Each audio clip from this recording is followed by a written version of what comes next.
I can take this off, right? You're saying like take this like way Yeah, off. yeah. And then when you take this off, I don't know whether this will become too light. Okay. So that's something. Yeah. If you can handle this club by changing the pattern a little bit, then that'll be okay. Yeah. So when you swing the club, the same idea. The same idea. So it's an all club head centric perspective. Your goal is to promote the good club head motion here. Instead of your body going certain way, and then let's see what happens to the club. Versus you want to move the club like this, fast here. So let it go, and then the club goes ahead of your body here, and then finish it here, right? So Yeah, because that's why I always I'm like always not in balance. good. Shifting this way quite a bit and turning quite a bit. And then dragging the club. So now swing you can hold it a bit short. Choke it up, yeah. It'll make it a bit easier. Swing back and forth as if you're swinging a rope. I don't think I felt that speed ever. So it's all about the club head motion. Yeah. So by moving, by using the body, you're promoting good club head motion. Yeah. And then, your goal is to move the club head along a consistent plane back and forth. But if this moves away from the swing plane that you are imaging here, it's because of unnecessary body motion here. When you introduce unnecessary body motion, it simply causes the club head move away from the plane. But that's, as you repeat this motion, you have to get rid of all the unnecessary movement and make sure you have this motion here. This is the task here. Moving the club head along a consistent plane, that's all matters. Always on this side, have the image of throwing the hands and club in front of your body so that your body does not turn that much. When your arms and body interact, so that you throw the arms and club in front of your body is pushing the arms this way, your arms are pushing the body in the opposite direction. So when you actively throw the arms here, it will slow down the body.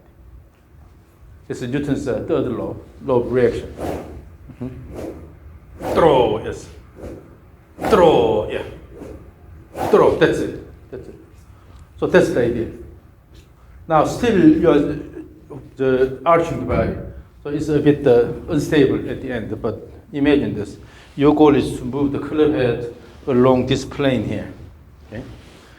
And then let it go, finish. Let it go, finish. Let it go, finish. But still, you stick to this plane. Always on this side, in the downswing, let the hands and club go ahead of you.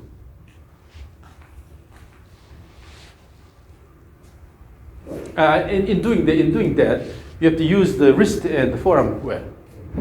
We have a lot of range of motion here in the wrist and the forearm here.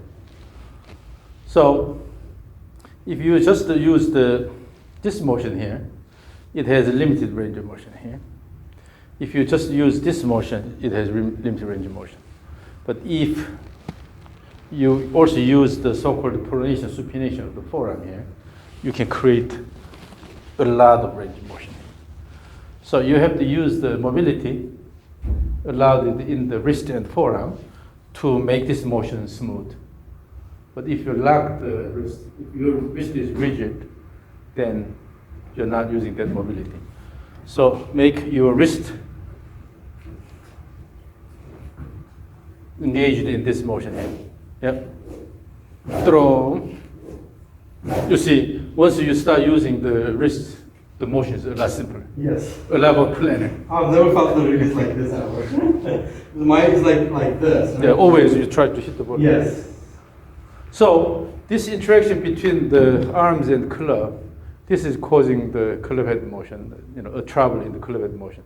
But if you let it go here, there's no problem. So use your wrist and forearm actively. Yes. Yes. I've never felt that. Now the swing plane is really consistent. Particularly, it's important to use the wrist and forearm wear. I emphasize this a lot, but a lot of cases, just people try to hold it. Yeah. Your wrist is too My rigid. motion was like this, and Yeah. then from Yeah. here. Instead of wrist motion, you try to move your body a lot. But when you let the wrist go here, then you don't need that exaggerated body motion, right?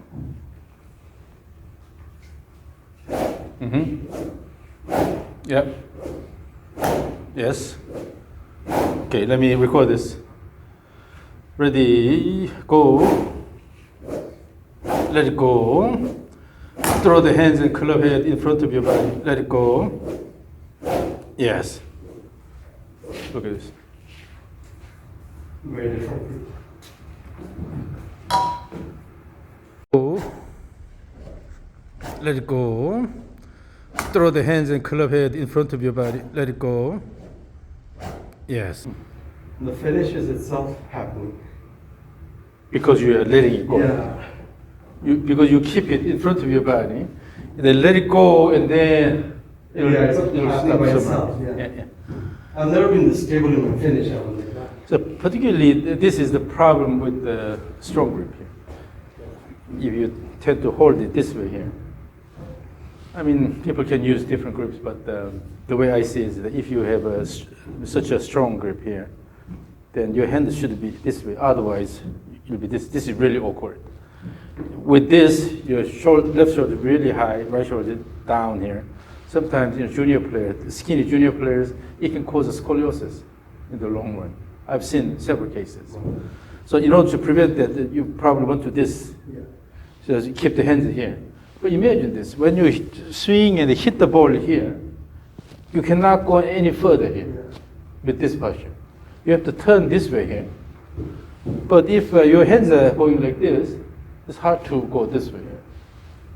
But if just to hold it and keep a little bit of inclination here, it's okay to keep the shaft slightly inclined here, this way here, and then hold as if you're shaking hands with the shaft here.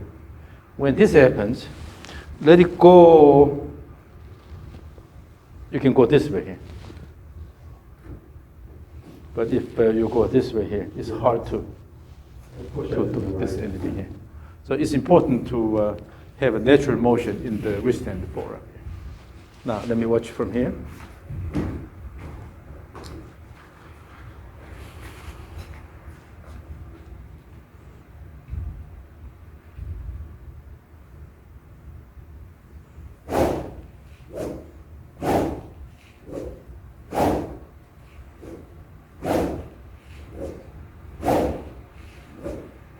Yeah, so both ways you don't rush in terms of your body motion.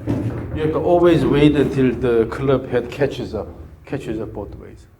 So here, swing, and in the backswing also, let it go, and then the club head catches up, and then go ahead of it, go here, let it go. So both ways, you have to let the club head go, throw the club head, and let the hand and club head go ahead.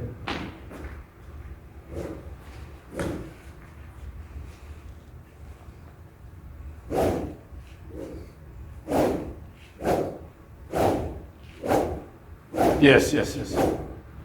Yeah. So although at the end the transition is a bit abrupt, but now what you will know is how to throw the club. Yeah. Let it go in front of your body. Then once this happens, then all you do is just slow down nicely here. Let it go and then slow down and finish. And then let it go, slow down and finish. Instead of swinging it all the way, then you will glide here, right? So always this is the acceleration phase here, deceleration nicely, and then finish here. So you have to have softer landing, and then reverse the direction and the acceleration, and then deceleration, and then finish here. But if this was too fast, out of control, then you will glide here, then the club head shakes. It becomes unstable. Yeah. So now this whole thing is a one continuous motion. As you swing both ways here, it's one continuous motion. That means you have to control the head motion at the end.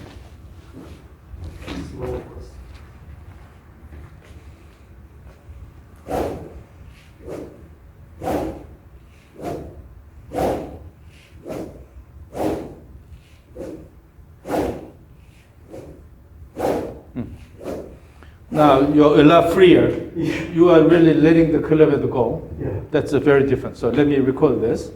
Again, you don't have to swing really hard. You don't have to put a lot of effort, but make sure that club head is moving reasonably fast here. Mm-hmm. Yes. Yes. That's good. That's good. That's how it's free.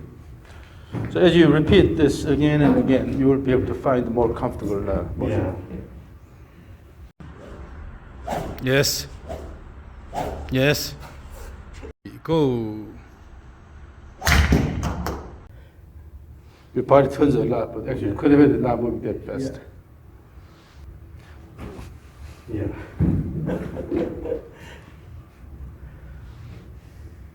I keep the bottom clear. Almost no obstruction. Yeah. So when you keep your arm in front of the chest here, then push against the chest here, then nothing obstructs the motion of the hands here or the arms. Let it go. Let it go. So as you repeat this motion again and again, now you can develop good speed of the club head, then just have a good flow. That's all you need. Instead of making it too rigorous or abrupt. So the motion, if it's one continuous motion, let it go, let it go, let it go, let it go, let it go. But instead of moving the body, which can cause a trouble in the club motion, you have to actually use your body in harmony with this, so to promote fast motion of the club head. It's completely different. Yeah, I don't think I've ever thought. I've been playing for 12 years, so I never thought that. So particularly as you go both ways here, if you have supination here, and then on the way down come here, and then turn this way here, this is pronation, this is supination. When you use this motion well, overall club head motion becomes really And it's the same for like smooth. irons and everything. Right?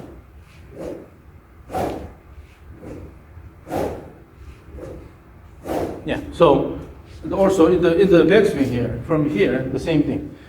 Now this is pronated, this is supinated from here, and go here, and then introduce this motion here. Introduce pronation, supination nicely here. Then you'll have really consistent motion here. Instead of using the whole body, like this. So flip here, but it's not coming, go out, and then try to flip here. Rather just find the path, so motion becomes almost symmetric here. Flip here, let it go, let it go, let it go, let it go. So this motion is really important.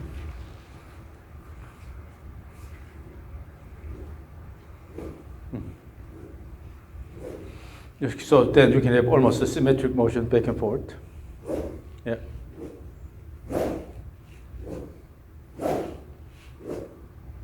And then in doing that, your goal is to develop consistent swing playing here, both ways. Yeah, man, this goes like this. So sometimes you are out of control because it depends on how you start the backswing. But let it go here. From here, you have to maintain good balance here, and then shifting, and then let it go, shift and let it go, shift and let it go. So your body has to continuously move. With that, in the end, the goal is to have good club head motion. Mm-hmm. Yep. Yeah. So in a sense, you have to relax your wrist and the arm a little bit, just to the level you can still feel a little bit of tension here at the top, but no rigid wrist here. Yeah. I can feel the tension now. And then at home, do you have a mat like this? Yeah. That's what. And then use a rubber tee here. Yeah. And then as you swing back and forth, try to touch the tip. then you can have good impact control. So it's not about rigorous body motion, but using the body, you're promoting good cleavage motion, but the cleavage motion should be consistent, touching the T.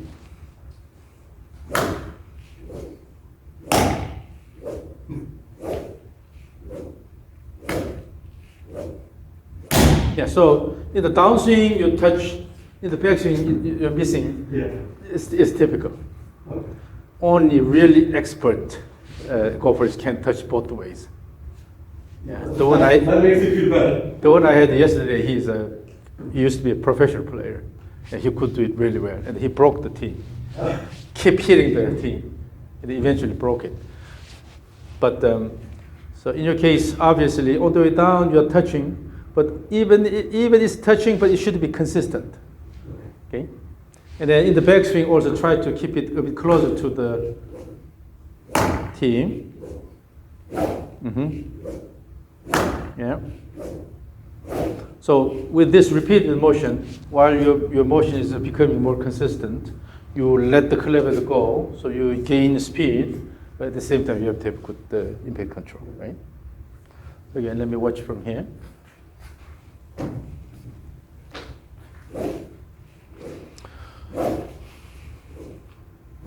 Yes.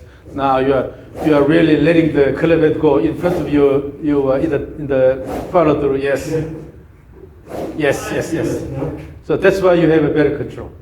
Normally, in your original swing, because you are turning the body too much in the downswing, it's hard to continue this move. Yeah.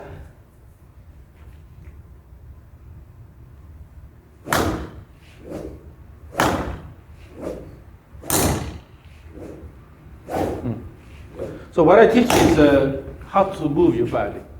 I'm not a golf instructor.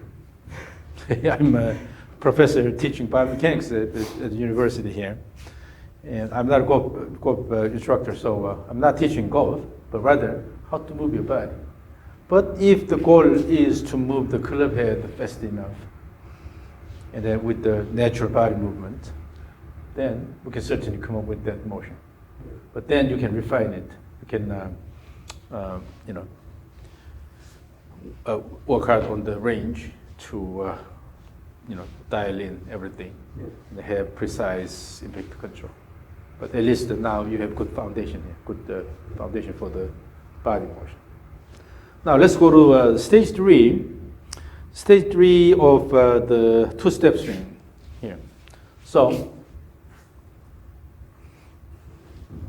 here you can throw the club toward the target first, toward the target here, and then with this, turn the body enough, and also ease wrist so that you don't fight here. You don't quickly try to go back with the wrist action here, but rather let it go, wait until this is completed, and then start the backswing here. So in this transition, have enough time, and then in this transition, have enough time. So throw this way, and then bring it back actively, and then swing.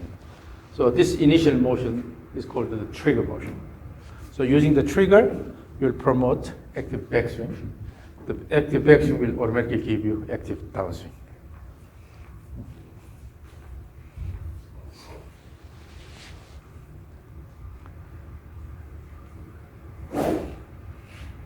Just cycle by cycle. So, ooh, ooh, ooh.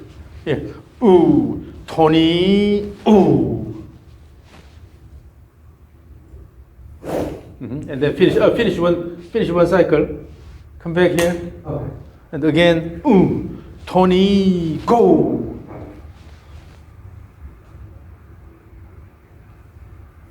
But that motion should be continuous. Also rhythm here. Here. So this really promoted active backswing here. Instead of just go here, ride the rhythm. Like that, yeah. So one cycle. Now, at the end of this, your club head shakes. Again, you have to stick to this swing plane here. Coming down this way. So give pronation. Ooh, and then bring it.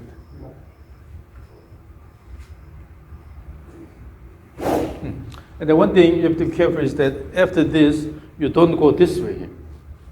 This is called palmar flexion. Instead of going palmar flexion, try to do this way. And then flip it. So the main motion is this supination pronation. Yeah. Yes. That's a lot smoother. Yes, yes. Yes, now you see your tonsil is pretty rigorous. That comes back so fast. Yes, even your body, the body is almost like a belly. Yes.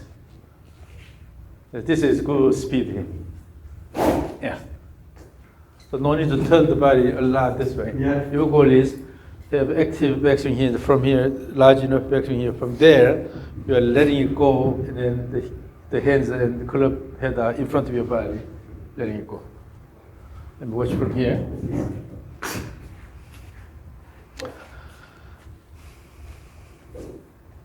Yes. Yes. Still in the trigger motion, you have hesitation. Yeah. But it says one active throw, ooh, let it go.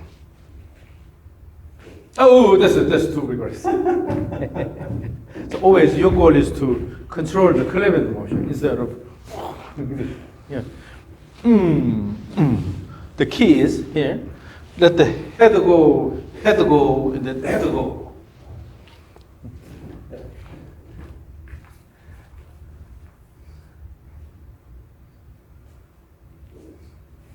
Yeah.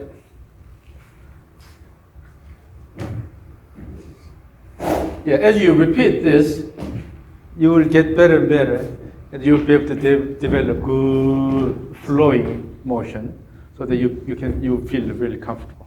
So it's just a matter of giving a little bit of time to yourself to get used to this rhythm. So let me record stage 3 here. I mean, the speed is there. It's just.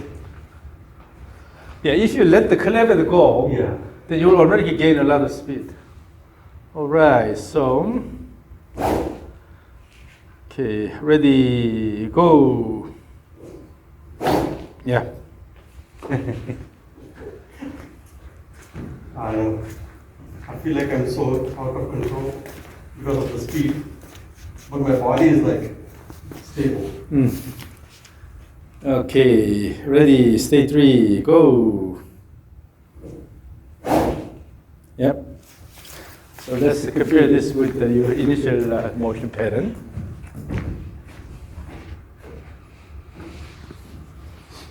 Go. Yeah. Go. There's no speed. So you're not, you don't really have good control over the cleavage motion. Because I can see how slow that was. Yeah. Because you really let it go. Let the cleavage go. Now it's the cleavage centric motion. And then down the line view here. Stage 3, go. Yep. Stable. It's flowing. Yeah. Go.